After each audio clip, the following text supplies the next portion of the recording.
What's up, Gear Mortals? Trey Xavier here.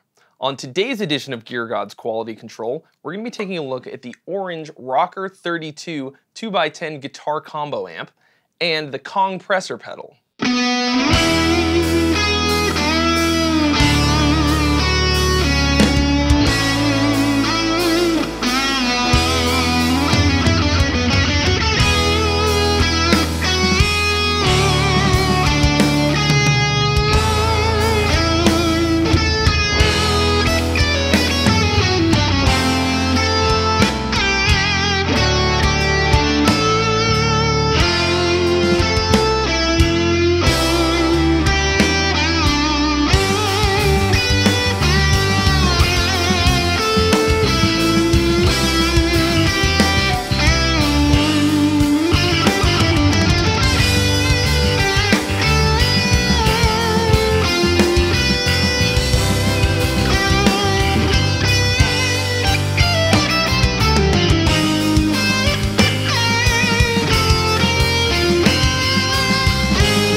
The Orange Rocker 32 is basically a reissue of the Orange Rocker 30 combo amp with a couple key changes. It has the exact same preamp. It is identical as far as I understand, and they've added what's called a natural channel to make it a 2-channel amp. The natural channel is essentially the amp's clean channel, but the difference is that Orange designed the natural channel to be the shortest electrical distance between your guitar and pedals and the speakers. And the idea is that it just changes your tone as little as possible from one end of the amp to the other, so that what you get is really the sound of your guitar and your effects just as clean and pristine as possible. The Rocker 32 is an incredibly simple amp.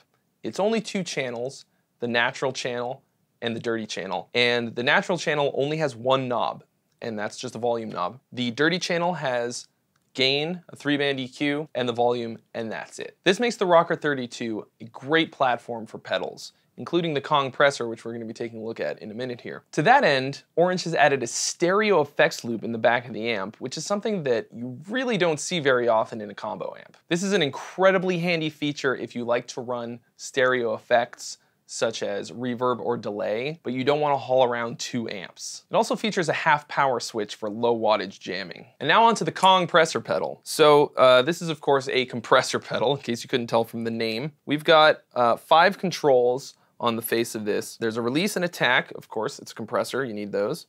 And then a squash knob, which is how much compression is applied to the signal. And then a chime knob, which is basically like a high-end control for when you start compressing your signal and maybe it gets a little too bright, you can dial it back a little bit, or if it's too dark, you can brighten it up a little bit. All in all, this is an incredibly handy pedal to have on your board. It gives you a ton of control over the compression that a lot of pedals I've seen with like 2 or 3 knobs just doesn't give you. So if you're looking for a good compression pedal, I definitely recommend that you check out the Kongpressor. So because my clean guitar chops are wanting, I have enlisted the help of my good friend Robert Baker to help me demo the Kongpressor and the clean channel of this amp.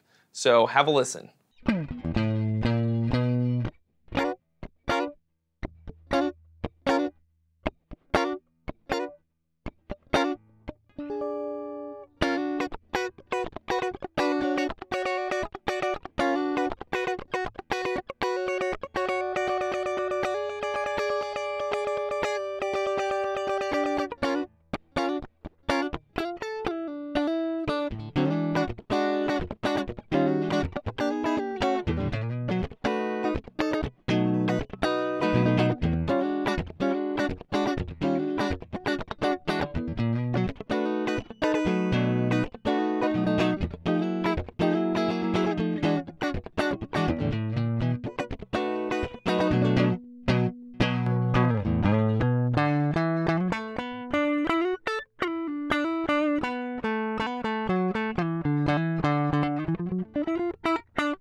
All right guys, thanks so much for watching. If you haven't already, please subscribe for more reviews and original content, and also be sure to subscribe to Robert Baker's channel, which I will link for you in the description below, and I'll see you real soon.